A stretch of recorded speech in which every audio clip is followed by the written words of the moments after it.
Nagbanta na si Anthony Davis, alam na daw ng Lakers ang laro ng isa't isa. 9-1 ng record sa kanilang last 10 game. Umabanti na nga po sa 8th spot ang Los Angeles Lakers matapos sa talunin nila kanina ang top 3 team sa East na Cleveland Cavaliers score 116-97.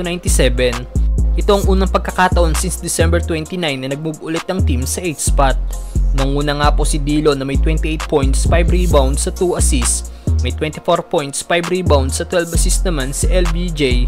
All-around game kay Anthony Davis sa may 22 points, 13 rebounds, 4 assists, 3 steals at 6 block shots. At after ng game, may pagbabanta nga po si AD sa kanyang sinabi na alam na daw nila ang laro ng isa't isa sa puntong ito. At wala ni isa nagko-complain at nagsasabi na anong gagawin natin. At sa most part, hindi na daw sila hesitant na pag-open ititira kagad ang bola. Kaya kumpiyansa daw siya ngayon sa team ng Lakers. Like, we know each other's game at this point, and no one is complaining or forming little huddles like, what are we doing? So I think for the most part, we just playing together, playing freely, not hesitant at all. Guys are, if you open, shoot the ball. The amount of confidence in each other, offensive and quick. Sa ngayon, may 4 games pang natitira ang team na kailangan nilang maipanalo at makakalaban naman nila ang isa sa top team sa West bukas sa Minnesota Timberwolves. Narito ang naging highlights ng Big 3 ng Lakers laban sa Cleveland Cavaliers. Na-steal by AD sabay pasa kay LBJ na inatake kagad ng basket.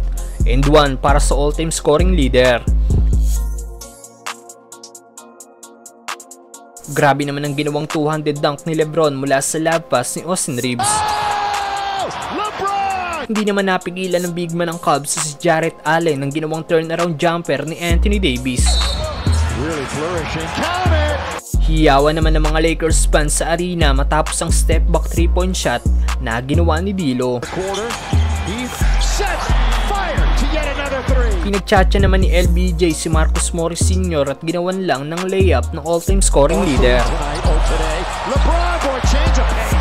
Hindi naman ang kumpiyansa ni D'Lo sa kanyang tres na ito na kahit wala pang nakakababa na player ng Lakers, tumira kagad ito ng isang tres.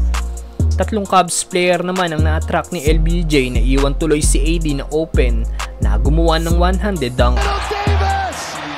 Hindi talaga mapigilan si AD ni Jarrett Allen at ginagawa lang asintahan ng Lakers big man.